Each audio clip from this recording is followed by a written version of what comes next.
본 콘텐츠는 경기도 경기콘텐츠진흥원 안송미디어센터의 지원으로 제작되었습니다. 향해 바로 향해 서로를 바라보는 기적 그것 바로 그것 알 수 없는 감정 이제는 서로를 알아가고 가슴 뜨거운 경험 할 수 있는 시간이 우리 앞에 펼쳐져 너와 나의 너는 나를 더 좋은 사람이 되고 싶게 해. 너는 매일 같은 시간에 오는 게 좋을 거야. 가령 네가 오후 4시에 온다면 나는 3시부터 행복해지기 시작할 거야. 내가 좋아하는 사람이 나를 좋아해 주는 건 기적이야. 우리는 같은 꿈을 마주하고 있어 너와 나의 손을 잡고 미래를 향해 나아가 우리가 만드는 기적 오늘도 어김없이 찾아온 안성담다입니다. 네, 진행자 전민주희고요. 오늘 이 이야기 같이 나눠볼 선생님 제가 또 모셨습니다. 누굴까요? 바로 안녕하십니까. 라이퍼스 왕국의 왕자 김지윤입니다. 헐! 야, 이 방송 듣는 분들은요, 저기 집에 꼭 저기 대패 한 세트 준비해 주시길 네, 간곡히 부탁드립니다. 네, 저기 지난번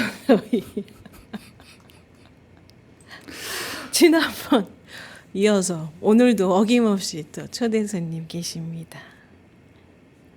또 초대해 주셔서 감사합니다.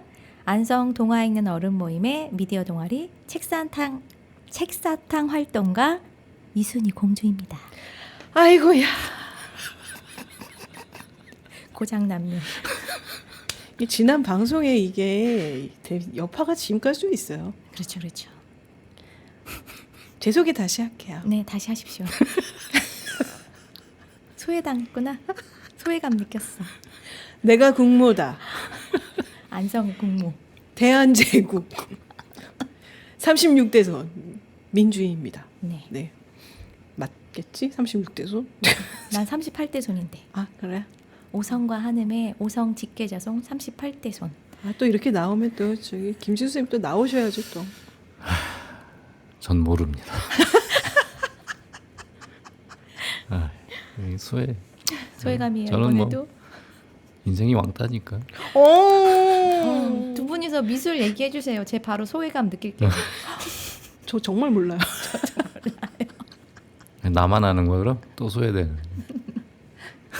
저하고는 기후환경 얘기하죠. 네. 그러시면 되겠네요. 둘 다 왕따 나갈 거라봐. 알겠어요. 이런 엉뚱한 세 사람이 모여 있는 안성담답니다. 지난주에 우리 인어공주 파헤쳐 봤어요. 순희 스님 그 인어공주 네네. 어땠어요? 재밌었어요. 그래요? 네. 그 이번에 준비하면서 원작에 대한 내용을 파악을 하고 그 각색된 새로운 것들을 네. 받아들이는 게 더 재밌겠구나라는 생각을 많이 했거든요. 그래서 이번에도 같이 네. 한번 파헤쳐 네. 보도록 해요. 김진 선생님 지난번 인어공주는 또 어떠셨는지? 저는 그 인어공주 얘기를 하면서 네, 일단 그 내용보다도 네, 그렇게 같이 이야기 나눌 수 있었던 게 너무 좋았고요. 네, 그런 얘기 이렇게 저는 사실 이제 평소에도 네. 일상에서 사람들과 이런 얘기 나누는 걸 좋아하는데 그런 게 이 라디오를 통해서 조금 이게 가능해지지 않을까 그런 게 좀 됐으면 하는 바람입니다. 오늘의 또 주제. 지난번 방송 때 순희 선생님이 요거 했으면 좋겠어요. 얘기한 거 있었어요. 그렇죠. 뭐였죠? 저번 시간엔 안데르센의 인어공주, 이번에는 그림 형제의 개구리 왕자. 아, 우리 원래 그 주제는 공주 시리즈였는데 왕자로 살짝 넘어가니까 좀 신선하네요 또. 더 넓어졌죠? 그렇죠. 영역 확장이라고 할까요? 영역 확장? 영역 확장. 아니 근데 사실 그 이제 제목이 내용상으로는 주인공이 공주잖아요. 그렇진 않아요. 아, 그렇지 않나요? 두 명의 주인공이라고 아, 봐야 그렇죠. 되겠죠. 네. 네. 음. 아무튼 공주가 있으니까 어떻게 개구리 허용하시는 걸로. 개구리 왕자 줄거리 살짝 소개해 볼까요? 아, 그래야죠. 들어봐야죠, 선생님. 네. 네, 선생님 들려주세요. 공주가 나무 아래에서 황금 공을 갖고 놀아요. 그러다가 이 공을 잃어버리거든요. 그때 공주를 위해서 개구리가 공을 찾아주지만 그 대가로 공주 옆에서 친구처럼 먹고 자고 해달라고 해요. 공주 침대에서. 그러다 공주하고 개구리는 키스를 하고 개구리는 왕자로 돌아가죠. 개구리가 바로 마녀의 저주에 걸렸던 왕자였거든요. 여기까지가 우리가 알고 있었던 개구리 왕자예요. 근데 이거는 원작과 내용이 달라요. 어허? 네. 뭐지? 원작 그림 형제가 했던 원작은 키스가 아니야. 공주가 사사건건 옆에서 계속 참견하는 개구리가 너무 싫었던 거예요. 개구리 왕자가. 야, 너 잔소리 좀 그만해. 너무 화가 난 나머지 개구리를 들고 벽에다 던져버려요.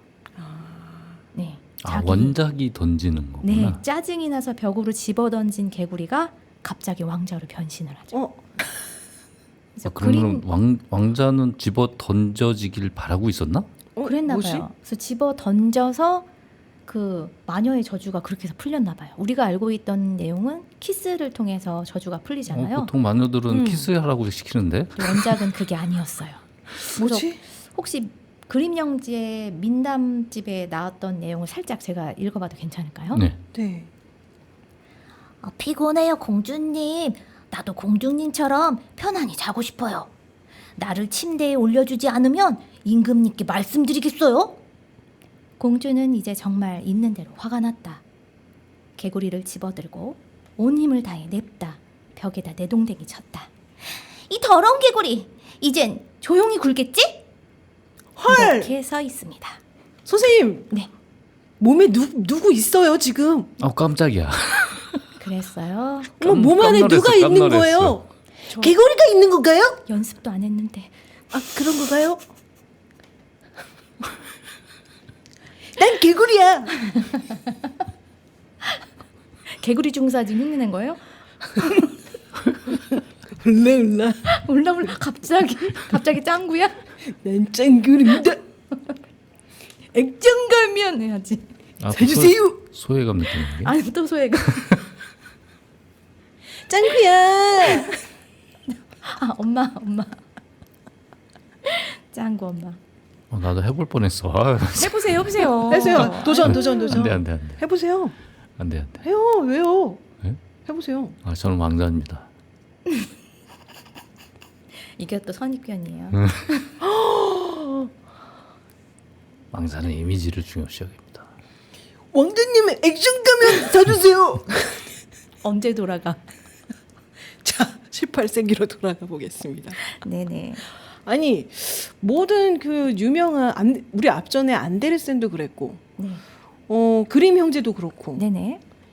우리가 알고 있는 18세기 산업혁명으로 인해 아니 왜 18세기에 이렇게 작품들이 많이 나온 거죠? 이거 김지우 선생님 아실 것 같아요. 응? 18세기에 왜 이렇게 작품들이 많이 나오는 거예요? 문학 작품들, 글쎄요, 뭐 예술 작품들. 아무튼 그 시대가 그러니까 어느 사회든 먹고 살기가 좋아지면요 이상적인 생각을 좀 하게 돼요. 이게 좀 어쨌든 뭐 산업혁명이 준 뭐 안 좋은 면도 있지만 어쨌든 간에 그런 자본이 투입이 되면서 어느 면에서는 계급도 무너지고 무너지는 사고가 생길 수도 있고 그러면서 이제 좀 더 자유로워지는 면이 있겠죠. 그러면서 이제 이런 상상 저런 상상도 할 수 있는 거고 그렇지 않을까요? 그렇다고 생각합니다.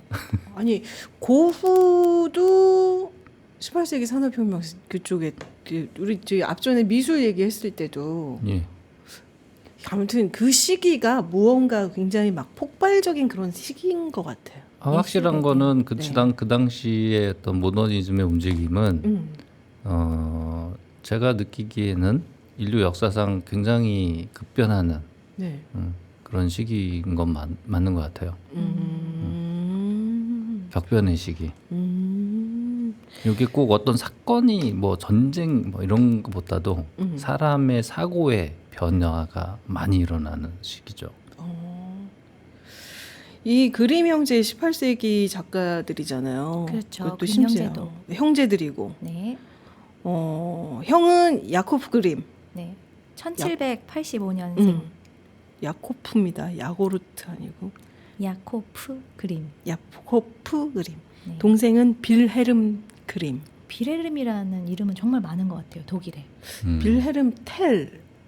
뭐 빌헤름 2세 이렇게 어. 유명한 사람들 네. 있잖아요. 그쵸. 뭔가 낼름대름. 우리 안데르센 배웠을 때는 안데르센은 작가였잖아요. 네. 이 두 사람은 작가가 아닌 언어학자였어요. 예.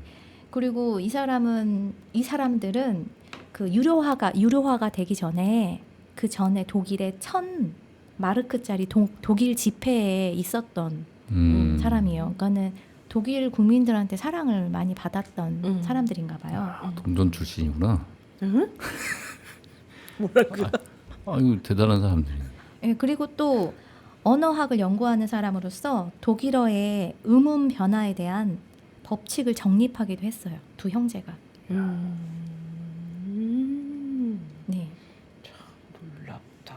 그림 형제는 유럽에서 가장 널리 알려진 중편 소설 작가들이었고요. 네. 그리고 실제로는 모두 언어학자이고 문헌학자이었잖아요. 그럼에도 백설공주, 잠자는 숲속의 미녀, 라푼젤, 헨젤과 그레텔, 늑대와 7마리 아기 염소, 개구리 왕자, 브레멘 음악대 같은 작품들을 쓰거나 모으거나 했었죠. 특히 제가 들었을 때는 그림 형제가 굉장히 이제 우린 구전 동화라 그래야 되나? 네, 그런 구전. 구전 동화. 네. 입에서 입으로 전해지는 구전 동화 모으는 걸 되게 많이 열심히 아주 많이 했던 형제였다고. 맞죠? 네, 맞아요. 그 나폴레옹의 그 맞서기 위해서 네. 민족 정신을 좀 모아야 된다는 뭐 그런 얘기를 들은 것 같아요. 그게 계기가 됐다고. 그랬구나. 그런 계기가 있었구나. 이 저도- 형제도 안데르센과 마찬가지로 아버지가 일찍 돌아가세요. 돌아가셔갖고 어머니가 이제 새로 결혼하는 거 뭐라고 재혼을 하시게 돼요. 그래서 이거를 겪은 일을 신데렐라로 만들었다. 이런 썰이 있기도 한데 이거는 또 사람들이 그렇지 않을 것이다. 구전으로 된 거를 모음집이 많이 있을 뿐이지 이거를 만들지는 않았을 것이다라는 얘기도 있어요. 그 뭐 구전된 것과 창작을 한 것이 이렇게 좀 구분이 정확하게 좀 잘 안 전해졌나요? 네, 그런가 봐요. 네. 그럴 것이다 이런 얘기들이 많은 걸 보니. 그때 그 시대상인지 어쩐지 모르겠지만 이 그림 형제랑요 약간 매칭되는 형제가 또 하나 있긴 있어요. 앞전에 저희 그림 이야기 하면서 고후 이야기 한 적이 있었거든요. 네네. 그러니까 고후랑 그 남동생 태호의 그 이제 형제 애도 되게 브로맨스. 예, 돈독한데 이 그림 형제 두 명도요 형제가 되게 돈독했대요. 그래서 편지를 주고받은 게 그러니까 그때 당시에 다 편지 이제 전보 치지는 않았겠지만 저기 편지를 되게 많이 이제 주고받았다는데 두 분이서 왜 무슨 일 있으세요? 왜? 아유 저 책상이 말을 하네. 아 책상에 말을 한다고요? 저기 대박 날 거예요. 걱정하지 마세요. 자 그래서 이 그림 형제가요 형제 사이가 상당히 돈독했다고 합니다. 그래서 책상, 침대, 그 대학에 들어가기 전까지요 같은 물건들을 같이 썼대요. 그럴 수 있을 것 같아요. 한 살 차이다 보니까 아무래도 친구 같은 느낌이 강했을 것 같긴 해요. 연년생이었구나. 네. 그리고 대학에 입학한 후에도요 같은 방에서 생활하는 것도 물론이고 그 비레름 동생이 결혼하고 나서도 둘이 한 집에서 살았다는. 왜 그랬냐면 그 동생 비렐름하고 결혼했던 사람이 그 소위 말하는 그 소꿉친구였거든요. 그러니까는 같이 셋이 친하게 지냈던 거예요. 세 명이 소꿉친구. 네. 그래서 아마 가능하지 않았을까 싶어요. 특히 기억에 남는 게 이 형제가 여실히 드러나는 편지가 있는데 그 형 야고프가요. 대학 무렵 때 프랑스 파리에 가서 둘이 떨어졌을 때 주고받은 편지가 있어요. 내용이 이렇습니다. 동생 비레름의 편지예요. 형이 가버렸을 때 나는 가슴이 찢어질까 생각했다. 참을 수 없었다. 내가 형을 아무리 사랑하는지 얼마나 사랑하는지 분명 형은 모르겠지. 이렇게 동생이 편지를 썼대요. 근데 형이 또 이제 회신을 했는데 우리 이제 결코 떠나지 않기로 하자. 어느 쪽이든 어딘가에 데려가려고 하는 사람이 있어도 다른 사람이 단호하게 거부하기로 하자 우리. 우리는 공동생활에 익숙하기 때문에 혼자가 된 것만으로 죽을 정도로 슬퍼진다. 이 정도로 형제애가. 이게 가능한 스토리예요? 이게 실제로 나눈 편지라고? 네. 야, 예전에는 더 절절한 사연들이 더 많았던 것 같아요. 편지로. 그 왜 핸드폰 문자로 쓸 수 있는 간질간질한 말은 잘 쓰기 어렵잖아요. 근데 편지로는 쓰긴 조금 편한 것 같긴 하거든요. 근데 진짜 네. 형제끼리 안 해보셨어요 이런 거? 이게 저는 솔직히 말씀드리면 네. 이 부럽기도 하고 이게 그런 표현들을 할 수 있었다는 게 너무 정말 부럽네요. 러브레터 안 써보셨어요, 선생님?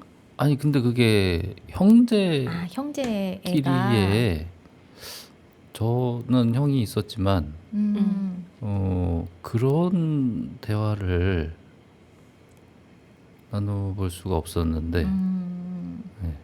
제가 뭐 안타까운 얘기지만 있었어요. 형이 이미 가셨고 그러셨구나. 예, 그래서 좀 별로 안 좋았고 또 사실은 그리고 이런 거 들으니까 참 딴 세계 얘기 듣는 것 같은 느낌이 드네요. 저는 여기는 아버지가 일찍 돌아가시고 어머니는 재혼을 하셔서 암만 해도 둘이 서로 돈독했겠다. 부모인 양, 형제인 양, 엄마인 양. 그렇죠. 서로 의지하면서 쌍둥이같이. 한 살 차이다 보니까 서로 의지하면서 지내지 않았을까 싶긴 해요. 그런 게 또 가능하겠구나. 네. 자, 개구리 왕자 한번 돌아가 보겠습니다. 네. 그 우물가라고 그래야 되나? 맞죠? 네. 우물가에서 공주가 그 황금공을 가지고 놀아요. 네. 이것도 약간 문제인 것 같아. 왜 황금공유예요? 공주인데. 그럴 수 있지. 황금공 튀기지도 않는데? 이게 황금으로 만든 게 아니라 공을 황금 그 얇은 있잖아요. 왜 얼굴에 도금은 아니고요. 왜 먹는 금이 있고 우리 마사지 받을 때 얼굴에도 황금 안 발라보셨어요 혹시? 저 요즘 바르고 대표님? 있어요. 네, 그것처럼 얇게 또 발려지잖아요. 그렇게 만든 거지 않을까? 저는 금방 벗겨지지 않을까? 그거 가지고들. 네, 거기다가 그 파라핀 코팅 같은 걸 하지 않았을까? 너무 구체적인가요? 아니 저는 내용 그렇게 상상했거든요. 또 다음 시간에 만들어 오세요. 어머, 숙제. 그래야 믿겠어요. 재료를 주시면 한번 열심히 만들어 보겠습니다. 아니 제 생각에는요. 네. 황금공 저는 온전하게 저기 99.9%. 순도 네. 99.9%. 음. 그 황금공 생각했거든요. 그거는 무겁긴 하지만 강도가 약해서 말랑말랑해져서 공 모양은 아닐 것 같긴 해요. 근데 그게 주물럭주물럭 그냥 이렇게 돌멩이 같이 행운의 돌 같이. 그럼 뭐 어쨌든 공주는 그거를 위로 던졌다가 받았다가 뭐 이런 내용들이 있었던 것 같은데 네네. 그럼 가능은 아닌가? 무거웠을래요? 중요하지 않죠? 아니 근데 생각해 보니까 공이 좀 작긴 했을 거예요. 개구리가 또 물고 나왔고 그리고 이제 이게 무거우니까 물 속에 가라앉은 거잖아요. 그쵸. 네. 개구리가 꺼내준 거니까. 그러니까 99.9. 어머. 그러니까 금덩어리를 작은 좀 금덩어리를 이렇게 던졌다 받았다 이렇게 했다고 보면 되지 않을까? 물질 그래서. 만능주의 세속적이야 아주 99.9%. 개구리 그 0.1%는 뭘까? 혹시 모를 쇠. 혹시 모를 불순물이 쇠. 철 막 이런. 아무튼 그 황금공부터 이제 그 공주와 네. 이 이야기 처음에 시작될 때 네. 그 멘트 혹시 선생님 알아요? 그 멘트 되게 전 놀라웠거든요. 멘트를 살짝 해주세요. 옛날에 어떤 소원이든 다 이루어지는 시대에 이렇게 떠요. 그렇구나. 원작인가요? 아니면은 원작이에요. 원작에. 저 그렇게 알고 있는데. 아 그래요? 옛날 한 옛날에가 아니고 옛날 어느 소원이든 다 이루어지는 시대에. 그렇구나. 그런 말이 있어? 그런 네. 전제 조건이 있었던 이야기였단 말이에요. 네, 저 그렇게 어. 들고. 뭐 천국이야? 흥미로운데?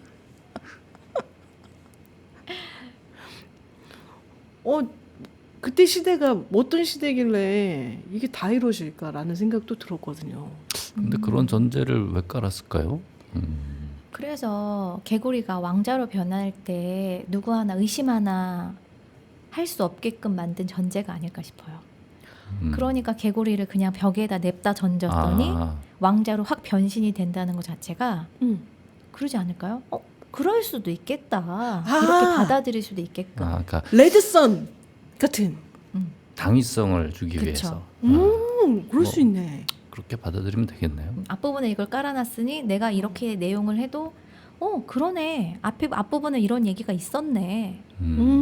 이렇게 받아들일 수 있게끔. 그렇네요. 야, 이게 근데 문제가 많아요. 소원이 다 이루어지면 서로의 소원이 이게 네. 부딪히며 시작하면 근데 이제 그 소원도 이제 뭔가의 대가가 있어야 하니까 어차피 거래 자체도 뭔가의 대가잖아요. 거래가 둘 사이의 거래도 자본주의 네. 자본주의가 또 껴 황금 있었고. 공을 꺼내주면 너가 나와 함께 생활할 수 있게 해줄게. 이런 것도 만드는 것도 한마디로 우리 그렇게 하는 거야. 아, 거래죠, 거래. 거래. 네. 그 공을 어찌됐든 황금공을 연못에 이제 빠쳤어요. 빠뜨려 숲에서 놀다가. 근데 항상 그 샘에서 노는 그 공간에서 개구리 그런 얘기 하잖아요. 공주님 항상 여기 와서 노는 거 지켜봤어요. 그런 얘기 있었어요? 네. 스토킹. 훌륭하네. 무섭다. 스토킹. 요즘 너무 어. 무섭잖아요. 스토킹. 그렇게 등장하죠, 그 개구리가. 내가 항상 너를 지켜보고 있었어. 오늘도 역시 이 시간에 너가 왔구나. 황금고기네. 언제쯤 터뜨릴까? 난 너를 지켜보고 있었다. 아 그래요. 네. 그러고 나서 이제 황금공 떨어뜨리고 나서 개구리가 쫓아다니기 시작하잖아요. 스토킹? 스토킹? 근데 스토킹 하면서도 뭐라고 하지? 음. 협박 비슷한 걸 하잖아요. 어떻게 내가 이거 줄 테니까 꺼내 줄 테니까 네. 네 침실로 날 데려가 줘. 이렇게 얘기하고. 음. 나 피곤한데 공주님이 쓰는 침대에 올려줘요. 안 그러면 나 임금님한테 이를 거예요. 이렇게 또 협박을 하고 옆에서 뭐만 하면 잔소리하고 쫓아다니고 계속 그러니까 이 공주가 스트레스가 극에 달아서 네. 어떻게 보면 공주가 할 만한 행동은 아니잖아요, 사실.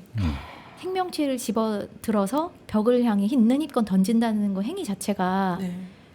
다 큰 성인이 할 그런 행동은 아니잖아요, 사실. 이 행동을 하게끔. 그 개구리가 긁은 거네. 그쵸. 그런 살살살살 신경을 막 긁어서 그러니까 이걸로 의도를 했을까요? 뭔가 그러면은 마녀한테 네. 그 뭐지 마법에 걸렸을 때 뭐 네. 아까 저주. 키스가 아니고 네. 원작은 예. 네. 원작은 뭐 집어 던졌을 네. 때 벽으로. 왕자가 된. 네. 그러니까 공주한테 키스를 받는 게 아니고 네. 집어 던짐을 당해야 된다. 뭐 이런 얘기를 들어서 긁었다고 봐야 되나요? 그럼요? 그렇게 돼야 되나? 스토리가? 제가 생각한 거는 있는 힘껏 벽을 향해 던졌다는 것 자체가 작은 개구리가 사람이 있는 힘껏 벽으로 던지면 죽을 수 있잖아요. 그러니까 죽어야만 이제 그 저주가 풀리는 게 아닐까. 저는 그렇게 그렇게 생각할 수도 생각했거든요. 있네. 죽어야지. 네. 근데 이제 원작이 아닌 다른 거는 뭐 공주한테 키스를 받아야만 왕자로 돌아오게끔. 그러니까 어떻게 보면 순화를 한 거잖아. 이것도 안데르센 이야기처럼 인어공주 폭력성이 이야기처럼. 있으니까. 그렇죠. 그렇죠. 저는 그렇게 받아들였어요. 이거 그 영어 번역본 네. 내용을 이렇게 보면요. 네. 이렇게 나온대요. 제가 이제 영어 발음이 잘 될지 모르겠지만 Let me sit next to you and let me eat from your little golden plate and sleep in your little bed and promise to you love and cherish me. 이게 요약하면 그녀 옆에 앉는 거, 그녀의 금식기로 먹는 거, 그녀의 침대에 들어가서 자는 거. 이렇게 나오는 거. 단계에 미션이 있었네. 아니? 미션이 있는 거 아니에요? 그런 거요? 이것도 하고 이것도 하고 이것도 해야 네가 저주에서 네. 벗어날 수 있어. 저주를 풀 수 있어. 네. 근데 약간 저희 그런 생각 좀 드는 게 뭐냐면 이렇게 해서 얘기해도 되나? 솔직히 얘기하세요. 우리 안상담다니까 솔직히 말할게요. 네. 이거 약간 남자가 여자들 꼬실 때 그 단계 같아. 뭐 이게 뭐 성적인 거잖아요, 사실. 네, 표현이. 맞아. 그렇죠. 침대로 들어간다 하니까. 그런 느낌 좀 들거든요. 그럴 수 있어요. 김진우 선생님 어떻게 생각 드세요, 이거? 조금만 말. 네? 뭐라고요? 성적인 거라고 방금 말씀을 하셨는데. 그러게. 아, 근데 어쨌든 네. 뭐 아무튼 뭐 그런 평을 들은 건 있어요. 이게 좀 남녀 간의 성적인 문제가 있다는 그러니까 심리적으로 이면에 뭐 그런 얘기를 들은 것도 있긴 한데 실질적으로 그런 내용 자체가 그렇게 떠올릴 수밖에 없지 않나 싶어요. 네. 네. 이 개구리 왕자로 이제 심리학적으로 심리학 관점으로 많이 얘기를 하긴 해요. 네. 개구리가 뭐 무의식이었는지 의식이었는지 그리고 그 공주도 뭐 의식이었는지 무의식이었는지 이런 식으로 얘기를 많이 하긴 하더라고요. 뭐 융 심리학 관점에서 볼 때는 어떻고 그렇게 얘기를 하더라고요. 왜 이때쯤에 이 시기에 있던 이야기들은 다 교훈을 담으려고 했었잖아요. 네네네. 그래서 인어공주는 진실된 사랑은 희생적인 사랑이다. 이렇게 얘기했었고 이 개구리 왕자는 사랑과 용기를 통해 인간으로 돌아오기는 했지만 그 경험이 나를 변화시키고 성장시켰다. 이 얘기를 교훈을 주고 싶었대요. 그러니까는 경험이 중요하다 인생에. 네. 근데 저는 잘 모르긴 하겠어요. 이게 무슨 말인지. 이게 그러니까 그 왕 있잖아요. 왕 네. 아버지, 아빠. 네네. 공주의 공주의 예, 아버지 공주의 얘기하시는 아버지. 거죠? 네. 그 식사를 하는 중에 이제 개구리가 찾아왔잖아요. 네. 그리고서는 이제 약속을 지키라고 있는 거라고 하면서 네. 그걸 들여보내고 네. 방까지 이렇게 그러니까 너가 약속한 걸 지켜라 하면서 이렇게 보내잖아요. 아 공주한테. 근데 그게 지난 시간에도 잠깐 말씀드렸는데 그 뭐냐면 사랑하는 관계에서 네. 그 부모 입장에서 어떻게 보면 내가 소유하는 존재인데 자식이 네. 다른 사람과 사랑을 나눈다는 거를 또 받아들여야 되잖아요. 그러니까 어떻게 보면 또 그걸 경험을 해야 되고 본인이 그리고 정말 어떻게 보면 인간도 아니고 개구리가 못생긴 개구리가 와가지고 딸을 데리고 가는데 네. 그렇게 해라 그렇게 해야 된다 하는 모습이 좀 교육적인 모습이 있지 않나 그런 생각도 좀 해봤습니다. 달리 들었던 내용 중에는 네. 개구리 자체가 그 첫 경험에 대한 이야기로 이렇게 연결되는 이야기도 들어본 적이 있거든요. 아 그래요. 그러니까 되게 징그러운 거예요. 왕자는 있어. 원래 실존하는 왕자는 잘생긴 왕자는 따로 있는데 그 개구리 자체를 이렇게 첫 경험의 그 징그러운 느낌, 끔찍한 약간 낯선 이런 느낌으로 해서 이렇게 표현됐다라는 또 이야기를 또 별도로 들은 적도 있거든요. 개구리 자체가 조금 그런 거 아니에요? 물컹거리고 아, 착하고 뭐. 아, 개구리가 무의식을 상징하긴 한데요. 왜냐하면 개구리 자체가 양서류잖아요. 네. 물 속에서도 살고 물 밖에서도 살고 그래서 무의식이 의식 밖에 있는 영역과 유사하다고 봐서 개구리를 무의식을 상징하기도 한대요. 그렇군요. 그래서 개구리가 이제 왕자로 변하는 것을 네. 무의식이 의식으로 통합이 되는 과정을 나타낸다고 그렇게 보고 있대요. 심리학적 해석으로. 참. 네. 그 놀랍다. 샘물 있잖아요. 네. 그 공주가 공을 떨어뜨린 그 샘물도 네. 샘물은 정신의 깊이와 무의식으로의 애정을 상징을 한대요. 그래서 공주가 샘물 속으로 내려가는 것은 무의식 속으로의 여정을 나타내기도 한다고 하더라고요. 그러면 네. 내용상으로 그러니까 내용 지금 동화 내용으로 보면 그 무의식적인 부분이 좀 더 이제 좀 이렇게 연관성을 지어 보면 약간 아드레날린은 이렇게 쾌감에 대한 그런 것도 하고도 연결이 되나요? 자꾸 성적으로 얘기하시는 이분이 죄송해요. 내가 지금 의식과 무의식 얘기하고 있는 아니 성적인 건 아니고요. 이제 아니, 엄청난 근데 이제 뭐 그런 게 무의식 심리 속에 담길 수도 있는 거죠. 그게 보통 뭐 인간의 무의식 속에는 이드가 자리 잡고 있는데 네. 이드는 대부분 성적인 욕망이라고 90%가 원초적인, 네. 90%가 그러니까. 성적인 욕망이라고. 프로이드 예, 심리도 프로이드 같이 보면. 들어가니까. 그래서 키스하는 그 이야기로 봤을 때는 네. 개구리와 공주의 이야기는 중심 캐릭터잖아요. 그 그쵸. 둘이. 근데 이제 처음에 개구리는 되게 혐오스럽고 못생긴 모습이었잖아요. 공주가 생각했을 때. 그러니까 진정한 가치가 표면의 아래에 있다가 얘기를 나누고 막 이렇게 하다가 나중에는 개구리가 이제 다르게 느껴졌는지 아니면 좀 친근하게 다가왔는지 키스를 해서 이제 그 저주가 풀리는 장면으로 나오잖아요. 근데 이게 이제 사랑의 힘을 진정한 사랑의 힘에 대한 교훈이래요. 이게 또 그 원작 말고 모든 다른 것도 이야기. 포용이 되는. 네. 참 놀랍습니다.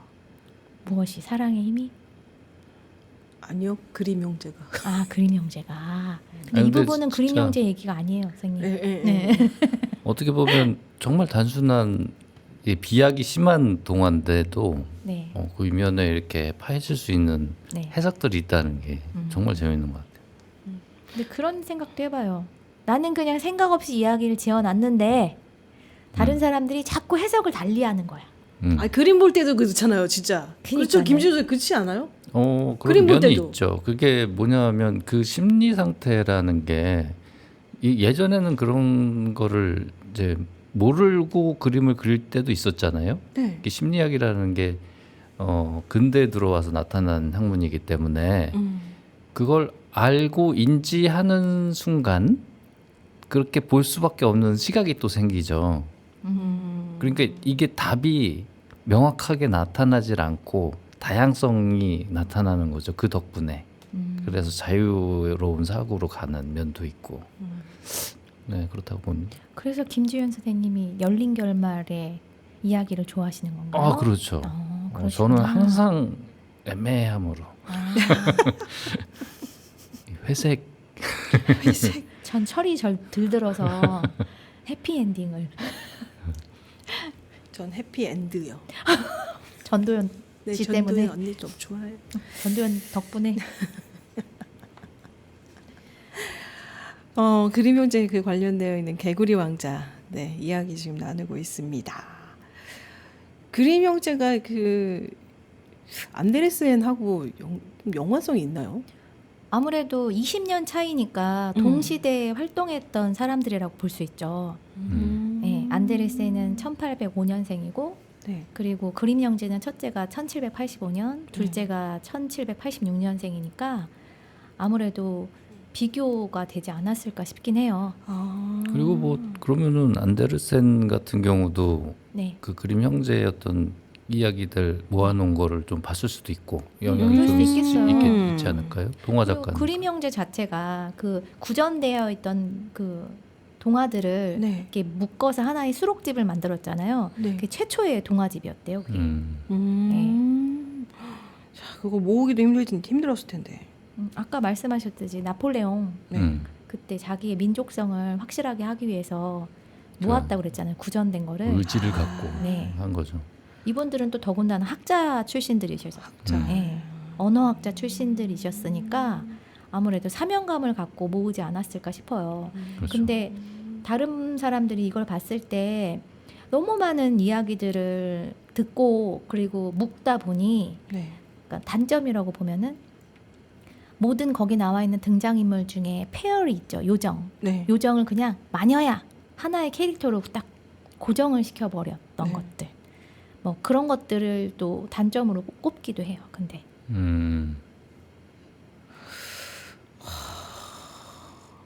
이 파생되는 그런 그 동화 내용들 중에 개구리 네. 왕자 잔혹 동화도 있잖아요. 잔혹동화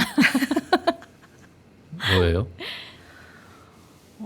백설공주도 그렇고요. 맞아요. 콩쥐파치도 그렇고 잔혹동화가 있어요. 백설공주 같은 경우에는 그 새엄마가 아니라 진짜 엄마였죠.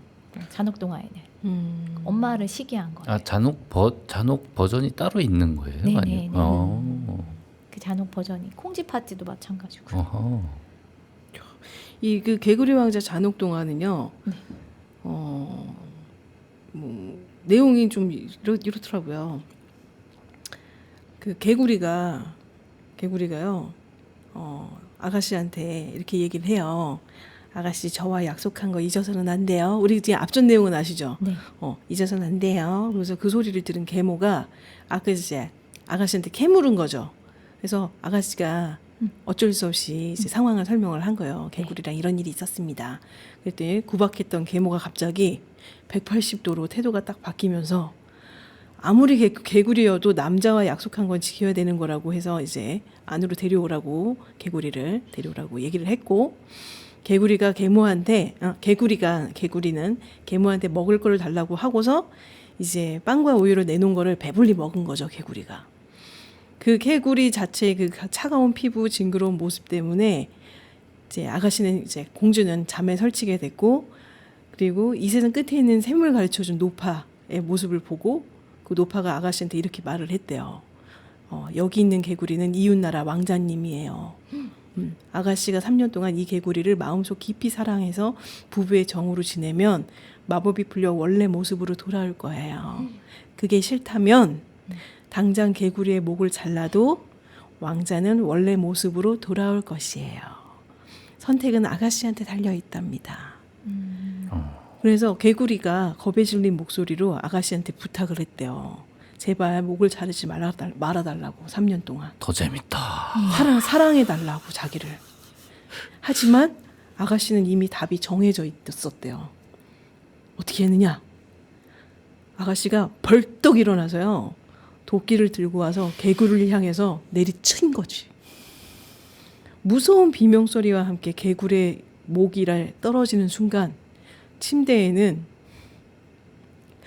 목하고 몸뚱이가 떨어진 왕자의 시체가 누워있었다. 잔혹동화다. 잔혹동화. 정말 잔혹동화네 이거는. 어? 아 왜요? 왕자가 됐는데 죽어 있는 왕자가 죽어있는 된 거예요. 그럼 결말이 어떻게 되는 거예요? 죽었죠. 그럼 끝나?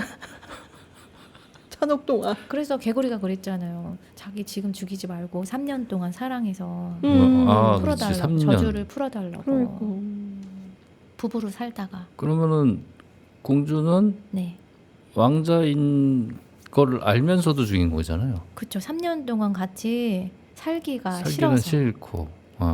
너무한다. 뭘 너무해 이것도 뭐 개인의 선택이긴 한데 아쉽긴 하지만 그래도 그런 거는 누가 지은 거예요? 누가 지었을까요? 누구야 도대체? 방금 재밌었다고 하셨잖아요. 재밌긴 재밌. 근데 이 내용을 이렇게 보면 이제 뭐 개구리가 개구리를 집어 던진 내용이나 도끼로 내리 찍어서 죽어 있는 왕자를 침대 위에 있는 죽어 있는 왕자를 보는 모습이나 어느 편에서 봤을 때는 약간 폭력성이 좀 보여요. 데이트 폭력? 김지훈 선생님 보는 데이트 폭력. 그렇죠. 근데 이거는 이 사랑이 이루어진 상태에 수욕이 발동되는 폭력은 아니니까 뭐 같다고 볼 수는 없죠. 이거는 이제 저항이니까 뭐 그렇게 하는데 그런 그 이성에 대한 애초에 좀 거부감 혹시 저는 남자라 잘 모르겠고 네. 여성분들이 겪는 처음 이성에 대한 호기심이 아니라 오히려 거부감을 느끼는 경우들도 있나요? 저는 남동생도 있고요. 아빠랑 되게 친해서 저는 전혀 없었어요. 그러셨고. 더 잘 놀았어요. 남자친구들하고.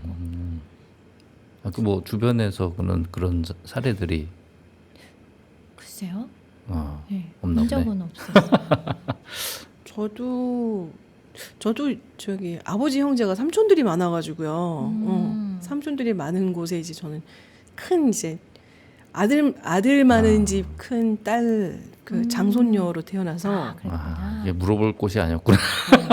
이쁨을 좀 많이 받긴 했어요. 아니면은 이게 그냥 단순 이성이 아니고 이게 지금 스토리상으로 보면은 네.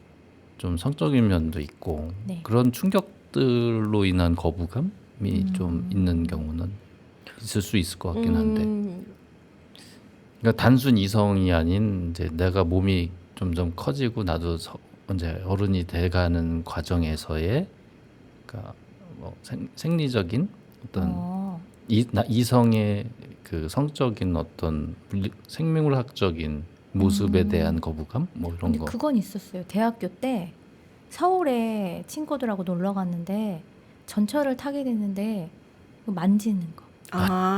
그런 거. 좀 당해봤거든요. 아이고야. 엉덩이를 막 만지셨는데 근데 그분이 정신이 좀 온전치가 않으셨어요.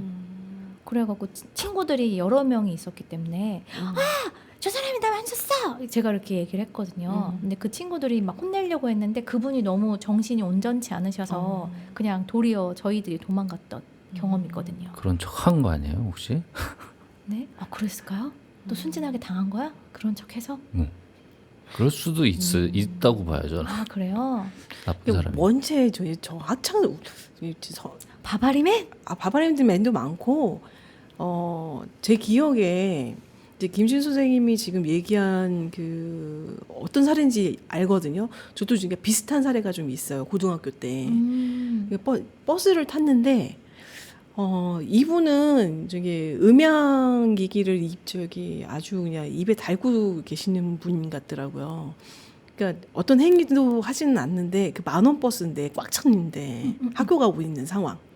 이제 버스를 제가 고등학교 1학년 때 탔거든요. 네. 탔는데 어떤 행위는 하진 않았는데 귓전에다가 이렇게 신음 소리를 진짜요? 고등학교 1학년 여학생한테 막 이렇게 이제 버스 안에서 다 들릴 정도로 제 귀에다가 그래서 이제 저를 쫓아다니시는 거죠 이제. 그래서 제가 도망가면 짜증 따라와서 귀에다가 다시 이렇게 막. 근데 그때 당시에 어떤 한 남학생이 딱 나타나서 키가 굉장히 컸던 키 얘기 많이 하시네. 남학생이 제 기억에 있는 거니까 한 190 정도 됐던 것 같아요. 고등학교 1학년이었으니까 그 남학생이 오더니 팔을 쫙 뻗치더니 저를 이렇게 딱 감싸서 그 아저씨랑 이렇게 딱 분리시키더라고요. 와 멋있네 그분. 네, 딱 분리시키더라고요. 그래서 그 아저씨를 향해서 이제 좀 그 육두문자 남학생이 대신. 와 저는 막 이렇게 식은땀 계속 흘리고 있었고 이렇게 말도 못해서. 어떻게 감사함은 표현하셨어요? 그래서 못했어요. 아무튼 너무 놀래서. 너무 놀래요. 너무 놀래서 그럴 수 있겠다고 싶어요. 그러고 나서 이제 고등학교 3학년 때 그 남학생은 우연치 않게 버스 정류장 모래내 시장 버스 정류장에 서 있는 걸 구체적이다. 되게 기억이 구체적이다. 진실이라니까요. 그러니까. 그러니까는 모래시장 버스 정류장에 서 있는 거를 제가 봤어요. 감사함을 너무 전했나요? 감사하고 그래서 저 친구한테 아는 체를 좀 하고 싶다라는 이제 음. 생각이 들었는데 네. 예전의 모습하고는 좀 달라졌더라고요. 2년이 지났는데 2년 뒤에 이제 몸은 더 건장해졌고 약간 이제 동네 그 좀 주먹계 아저씨 같이. 아 정말. 그래서 좀 아쉽더라고요. 아 그랬구나. 근데 이제 두 가지의 이제 감정이 공존은 하긴 했어요. 그러니까 약간 그 성적인 그 약간 모멸감도 느끼면서 또 남자의 또 다른 좀 정의로운 그런 모습 같이 이렇게 해서 약간 교집합적이긴 한데 네네. 멋진 남자가 더 많다라는 제 나름대로 네, 네네. 그런 결론을 했던. 네. 그렇군요.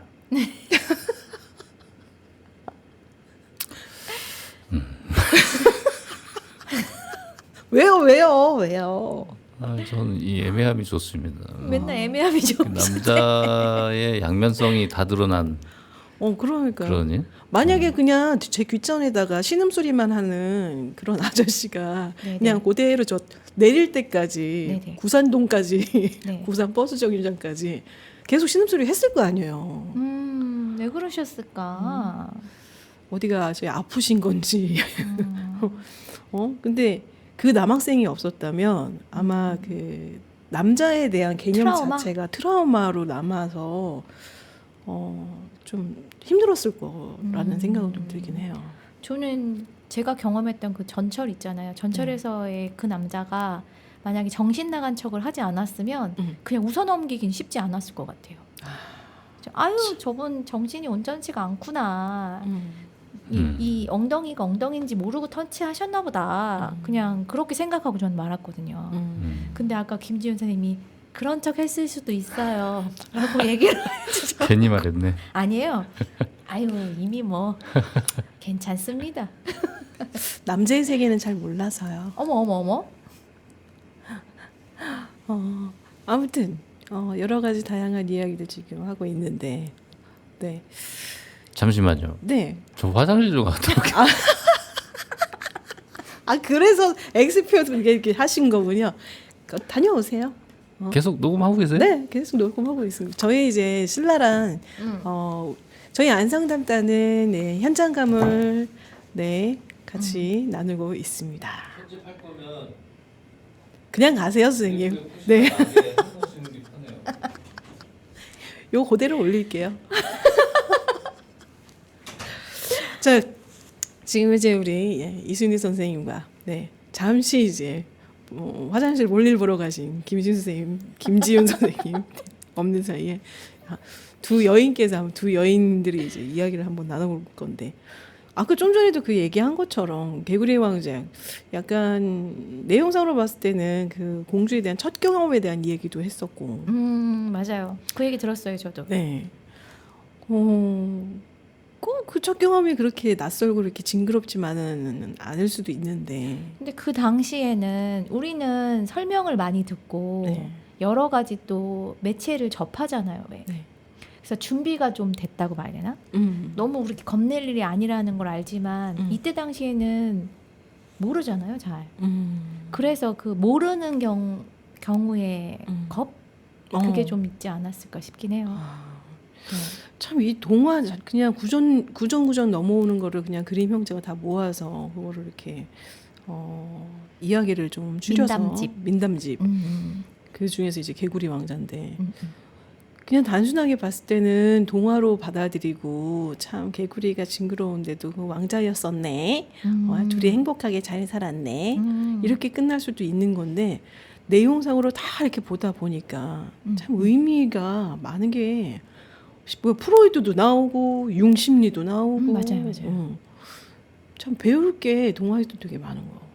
그럼 배울 점을 막 찾는 것 같지 않아요, 약간? 우리가 막 해석하는 나름. 그리고 저는 솔직히 개구리를 뭐 보기 싫고 흉측스러운 존재라고는 생각을 안 하거든요, 사실. 솔직히 저 양서류 좋아하거든요. 저도요, 양서류 저 좋아해요. 뱀도 좋아하고. 그럼요. 비단구렁이 목에도 좀 감아보고. 느낌이 좋잖아요. 네. 서늘하고 그 느낌 시원하고 좋죠. 부들부들하잖아요. 또 그게 왜 개구리로 했을까? 그 생각 가끔 해봐요. 왜 하필 개구리였을까? 기후 변화 그때 당시에도 기후 변화의 문제로 양서류가 줄어든다는 저희 각성을 하기 위해서 그때 1800년도에 그죠? 아이고야. 그걸 미리 아셨을까 조상님들이? 글쎄요, 참 알 수가 없긴 하겠는데. 근데 그 동화 안에서의 그 개구리 그리고 공주가 이야기했던 그런 행동에 대한 그런 폭력성 그리고 우리 얘기하다 보니까 이제 데이트 폭력 얘기 나오고 그렇죠.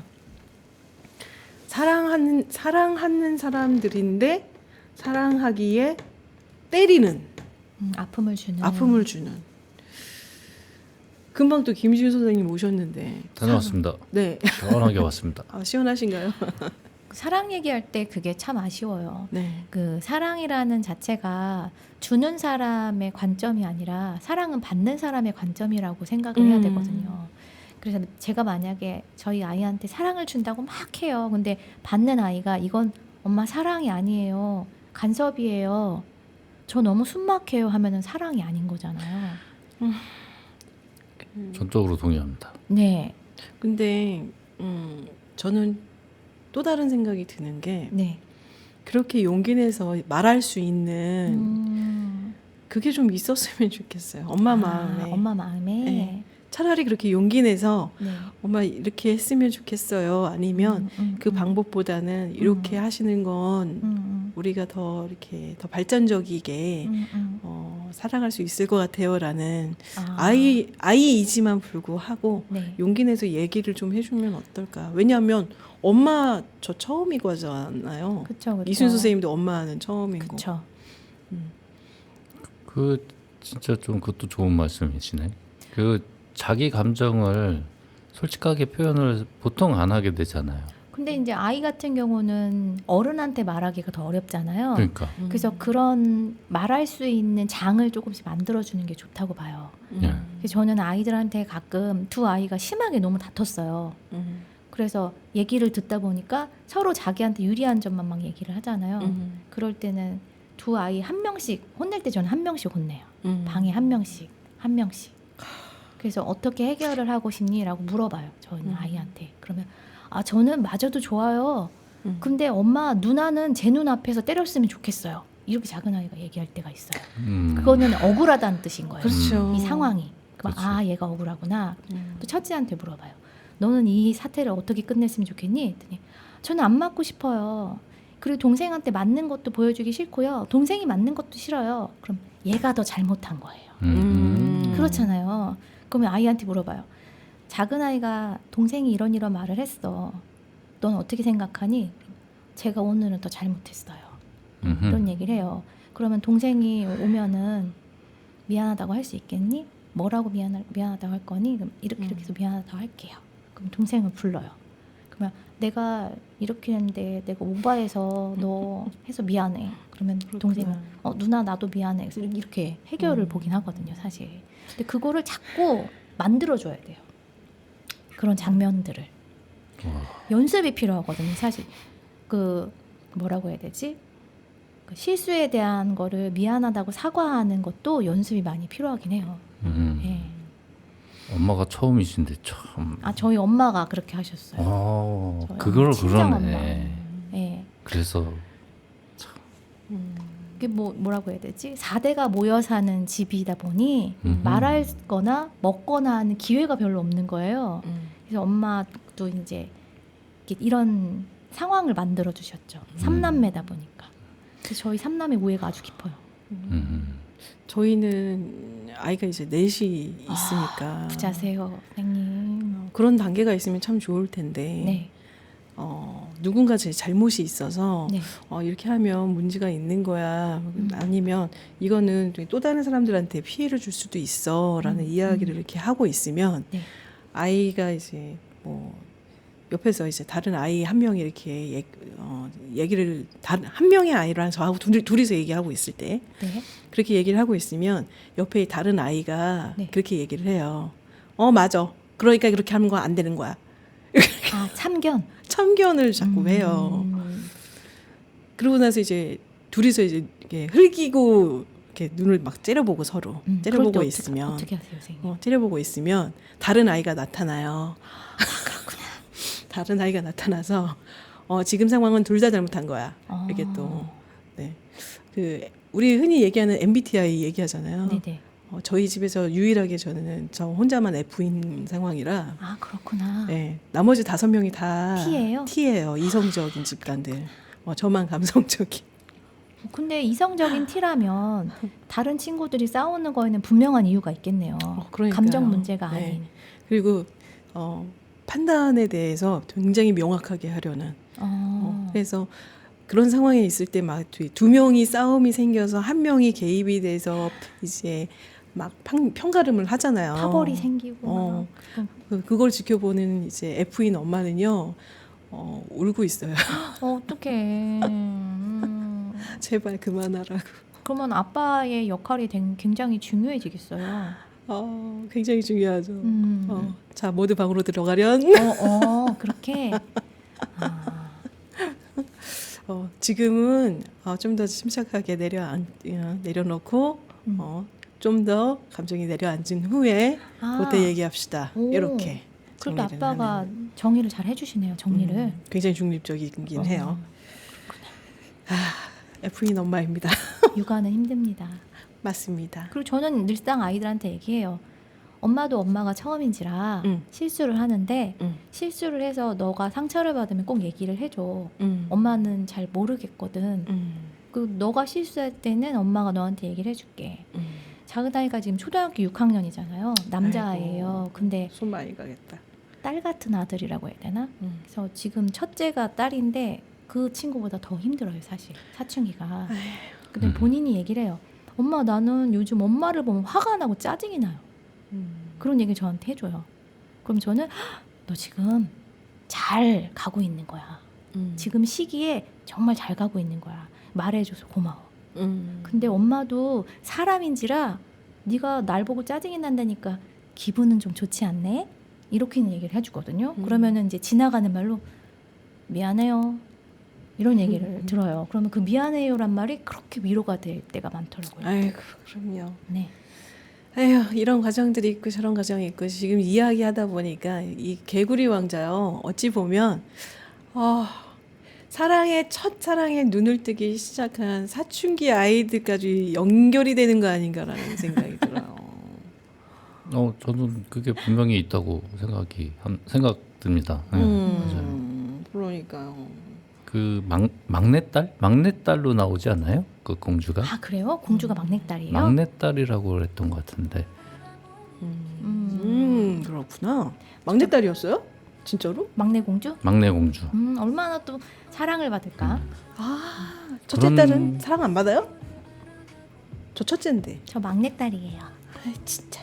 우리 아하. 아빠가 쌀까지 사줘요.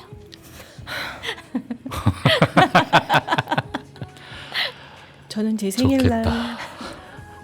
저희 엄마 아빠한테 전화 드려요. 어, 엄마 된 날 축하해요. 아빠 된 날 축하해요. 멋있는 딸이야. 멋있는 장녀야.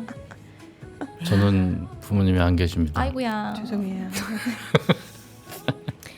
어찌됐든 오늘 이야기 너무너무 또 재밌었네요. 네.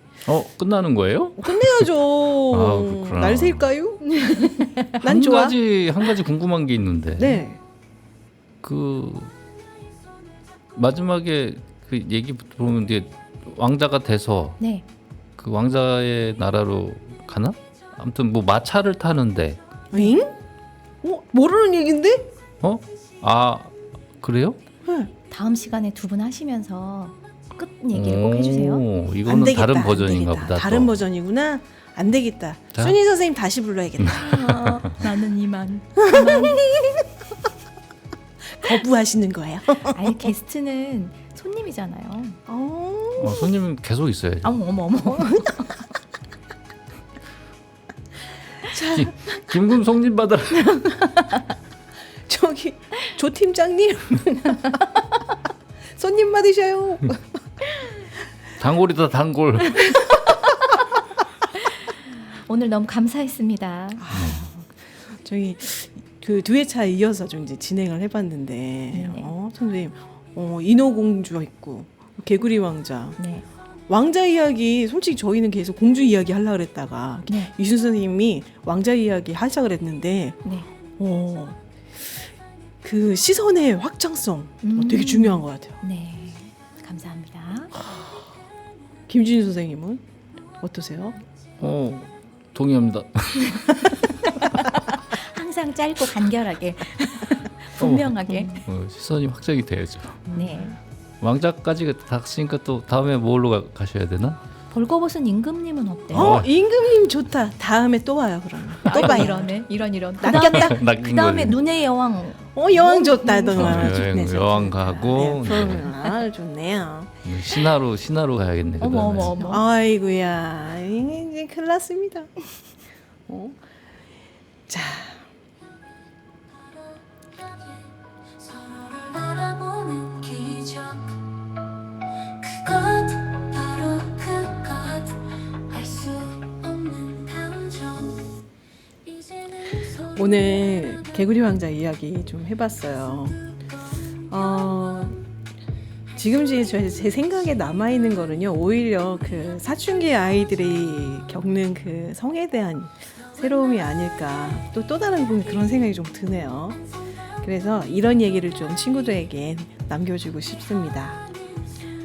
열심히 살아가는 네가 내 미래였으면 해. 그리고 조금 잃은 행복이었으면 해. 못 믿을 꿈처럼 다가왔으면 해. 내가 너를 아주 많이 자주 사랑해서 네가 자주 웃었으면 해. 누군가한테 시간을 들인다는 건 다시는 돌려받지 못할 삶의 일부를 주는 것이야. 나타날 거야. 예상치 못한 순간에 네 옆에 가장 자연스럽게 있어줄 사람. 겁내지 마라. 그 첫사랑이 영원한 사랑이 될 수도 있다.